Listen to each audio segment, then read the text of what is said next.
തിരുവനന്തപുരം ആമയിഴഞ്ചാൻ തോട് വൃത്തിയാക്കാൻ ഇറങ്ങിയ കോർപ്പറേഷൻ ജീവനക്കാരെ കാണാതായി. തോട്ടിലെ ഒഴുക്കിൽപ്പെട്ടു എന്ന് സംശയം. അഗ്നിരക്ഷാസേന എത്തി പ്രദേശത്ത് രക്ഷാപ്രവർത്തനം നടത്തുകയാണ്. ഹരികൃഷ്ണൻ തിരുവനന്തപുരത്ത് നിന്ന് ചേരുന്നു വിവരങ്ങളുമായി. ഹരികൃഷ്ണൻ, എന്തൊക്കെയാണ് വിശദാംശങ്ങൾ?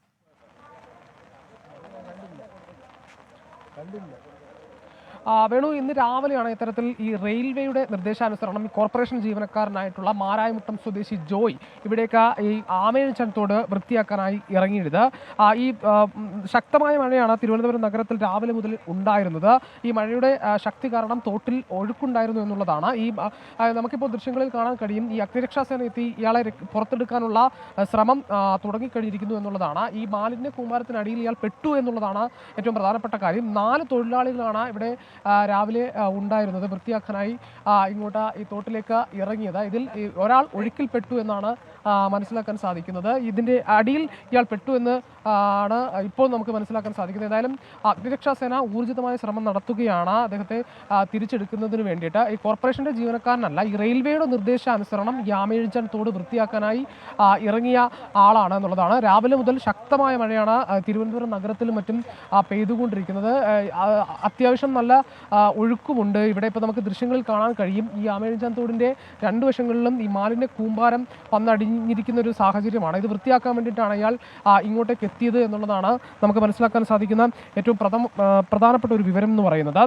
ഇതിൽ മറ്റ് 3 തൊഴിലാളികൾ കൂടിയുണ്ട്. 2 അന്യസംസ്ഥാന തൊഴിലാളികളും 2 മലയാളികളുമാണ് ഇവിടെ എത്തിയത്. ഇതിൽ ഒരു മലയാളി മാരായമുട്ടം സ്വദേശിയായ ജോയ് ആണ് ഇത്തരത്തിൽ ഒഴുക്കിൽപ്പെട്ടുവെന്ന് സംശയിക്കുന്നത്. ഇയാളെ രക്ഷിക്കാനുള്ള ശ്രമം ഇപ്പോൾ തന്നെ ഫയർഫോഴ്സ് ആരംഭിച്ചു കഴിഞ്ഞിട്ടുണ്ട്. സംഭവം അറിഞ്ഞ ഉടനെ തന്നെ ഫയർഫോഴ്സും മറ്റ് പോലീസും നാട്ടുകാരും ഒക്കെ ഇവിടേക്ക് എത്തി അതിനുള്ള രക്ഷാശ്രമങ്ങളൊക്കെ ഊർജിതമായി തന്നെ നടത്തുന്നുണ്ട് എന്നുള്ളതാണ് ഏറ്റവും പ്രധാനപ്പെട്ട കാര്യം. റെയിൽവേയുടെ ജീവനക്കാരടക്കം ഇവിടെ എത്തി ഈ രക്ഷാപ്രവർത്തനം ഏകോപിപ്പിക്കുന്നുണ്ട് എന്നുള്ളതാണ് മനസ്സിലാക്കാൻ സാധിക്കുന്നത്.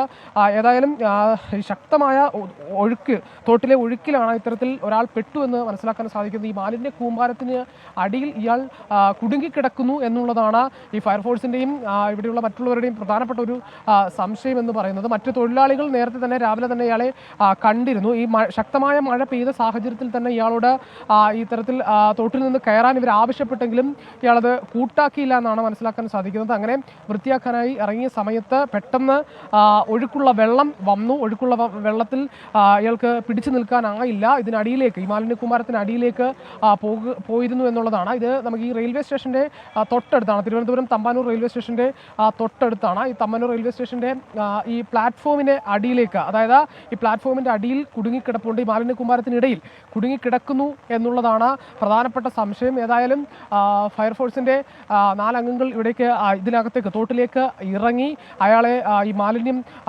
വകഞ്ഞു മാറ്റി അയാളെ രക്ഷപ്പെടുത്താനുള്ള ശ്രമങ്ങളാണ് ഇപ്പോൾ നടത്തിക്കൊണ്ടിരിക്കുന്നത്. ഇപ്പോഴും ശക്തമായ മഴ പെയ്യുകയാണ്. ഈ മഴ പെയ്യുന്നത് ഈ രക്ഷാപ്രവർത്തനത്തിന് ഒരു പ്രതിസന്ധിയാകുന്നുണ്ട് എന്നുള്ളതാണ്. അടിയിൽ ഈ തോട്ടിൽ നല്ല ഒഴുക്കുണ്ട് എന്നുള്ളതാണ് മനസ്സിലാക്കാൻ സാധിക്കുന്നത്. ഇരുവശങ്ങളിലും മാലിന്യം അടിഞ്ഞു കൂടിയതും ഇതിനൊരു പ്രശ്നമായിട്ടുള്ളൊരു സാഹചര്യമാണെന്നുള്ളതാണ്.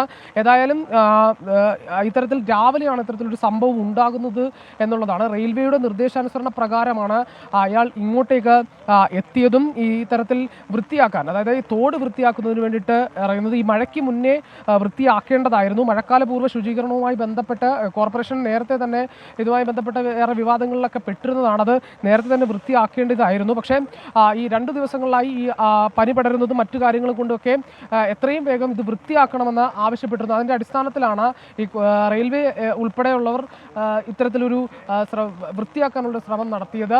അതിൻ്റെ ഇടയിലാണ് ഇത്തരത്തിൽ ഈ ഒരു തൊഴിലാളിക്ക്, ഒരു ജീവനക്കാരന് ഇത്തരത്തിലൊരു സംഭവം ഉണ്ടായിരിക്കുന്നത്. ഇപ്പം നമുക്ക് മനസ്സിലാക്കാൻ സാധിക്കുന്നത് ദൃശ്യങ്ങളിൽ കാണാൻ കഴിയും. ഈ ഫയർഫോഴ്സ് അംഗങ്ങൾ ഈ മാലിന്യം വകഞ്ഞു മാറ്റി ഒരു ഭാഗത്തേക്ക് മാറ്റി ഇയാളെ രക്ഷപ്പെടുത്താനുള്ള ഒരു ശ്രമം നടത്തിക്കൊണ്ടിരിക്കുകയാണ്. ഈ പ്ലാസ്റ്റിക്കും കുപ്പികളും മറ്റു കാര്യങ്ങളുമൊക്കെ ഈ തോട്ടിൽ അടിഞ്ഞു കൂടിയിട്ടുണ്ട്. അത് മാറ്റി അതിനിടയിൽ നിന്നും ആളെ രക്ഷിക്കുന്നത് ഒരു ഫയർഫോഴ്സിനെ സംബന്ധിച്ചിടത്തോളം ഒരു വെല്ലുവിളി തന്നെയാണ്. പക്ഷേ എന്നിരുന്നാലും അതിനുള്ള ശ്രമത്തിലാണ് ഫയർഫോഴ്സ് അടക്കമുള്ളവർ എന്നുള്ളതാണ് ഏറ്റവും പ്രധാനപ്പെട്ട കാര്യം. ഫയർഫോഴ്സും പോലീസും എല്ലാം ഇവിടെ തന്നെ രക്ഷാപ്രവർത്തനങ്ങൾ ഏകോപിപ്പിക്കുന്നുണ്ട്. മാത്രമല്ല ഈ നാട്ടുകാരുടെ അടക്കം സഹായം ഇതിനു വേണ്ടിയിട്ട് ഇവർ തേടുന്നുണ്ട് എന്നുള്ളതാണ്. ഏതായാലും രാവിലെയോടുകൂടിയാണ് ഇപ്പോഴും നമുക്ക് കാണാൻ കഴിയും വലിയ ഒഴുക്കുള്ള ഒരു പ്രദേശമാണ്. ഒഴുക്ക് ആമേഴ്ചാൻ തോട്ടിൽ നല്ല അത്യാവശ്യം വെള്ളമുണ്ട്. ആ വെള്ളത്തിൽ അത്യാവശ്യം ഒഴുക്കുണ്ട്. ഈ ഒഴുക്കിലാണ് ഇയാൾ പെട്ടത് എന്നുള്ളതാണ് പ്രധാനമായും സംശയിക്കുന്നത്. രാവിലെ ഈ സംഭവവുമായി ബന്ധപ്പെട്ട് ഈ മഴ പെയ്തപ്പോൾ തന്നെ ശക്തിയായി മഴ പെയ്തപ്പോൾ തന്നെ ഇയാളോട് കരയ്ക്ക് കയറാൻ ആവശ്യപ്പെട്ടതാണ് ബാക്കിയുള്ള ജീവനക്കാരും മറ്റൊരു രണ്ടുപേർ അന്യസംസ്ഥാന തൊഴിലാളികളാണ്. ഒരു മലയാളി കൂടിയുണ്ട്. ഇവർ സംഭവ സ്ഥലത്ത് ഉണ്ട്. ഇയാൾ ഒഴുകിപ്പോകുന്നത് ഇവർ കണ്ടു എന്നുള്ളതാണ് പോലീസിനോടും ഫയർഫോഴ്സിനോടും മറ്റും പ്രധാനമായും പറഞ്ഞിരിക്കുന്നത്. ഏതായാലും ഉടൻ തന്നെ ഫയർഫോഴ്സ് ഇയാളെ രക്ഷപ്പെടുത്തുമെന്ന് തന്നെയാണ് മനസ്സിലാക്കാൻ സാധിക്കുന്നത്. അപകടകരമായ ഒരു സാഹചര്യം തന്നെയാണ്. ഇത്രയും ശക്തമായൊരു മഴ പെയ്യുന്ന സാഹചര്യത്തിൽ അത് വൃത്തിയാക്കാൻ ഇറങ്ങുന്നത് വളരെ അപകടകരമായൊരു കാര്യം കൂടിയാണ്. ഏതായാലും ഈ വലിയ മാലിന്യ കൂമ്പാരം രണ്ടു വശത്തും തോടിൻ്റെ രണ്ടു വശത്തും പുറത്തും ഇത്തരത്തിൽ വലിയ മാലിന്യ കൂമ്പാരമുണ്ട്. രാവിലെ മുതൽ തുടർന്ന ജോലിയാണ് എന്നുള്ളതാണ് മനസ്സിലാക്കാൻ സാധിക്കുന്നത്. ഏതായാലും ഇതിനടിയിൽ ഈ മാലിന്യ കൂമ്പാരത്തിനടിയിൽ ഇയാൾ പെട്ടു എന്നുള്ളത് തന്നെയാണ്. അതിൽ തന്നെയാണ് ഫയർഫോഴ്സും മറ്റും ഉറച്ചു നിൽക്കുന്നത്. ഏതായാലും ആവശ്യമായ രക്ഷാ ഉപകരണങ്ങളുമായി ഇവർ ഇത് ആമേഴ്ചാൻ തോട്ടിലേക്ക് ഇറങ്ങി ഇയാളെ രക്ഷപ്പെടുത്താനുള്ള ഒരു ശ്രമം ഊർജിത ശ്രമം നടത്തുന്നുണ്ട് എന്നുള്ളതാണ് ഏറ്റവും പ്രധാനപ്പെട്ട കാര്യം. ഇവിടെ ഓട്ടോ സ്റ്റാൻഡിലും മറ്റു നാട്ടുകാരും ഈ റെയിൽവേയുടെ ജീവനക്കാരും ഒക്കെ ഇത്തരത്തിൽ രാവിലെ രക്ഷിക്കാനുള്ള ഒരു ശ്രമമൊക്കെ നടത്തിയിരുന്നു എന്നുള്ളതാണ്.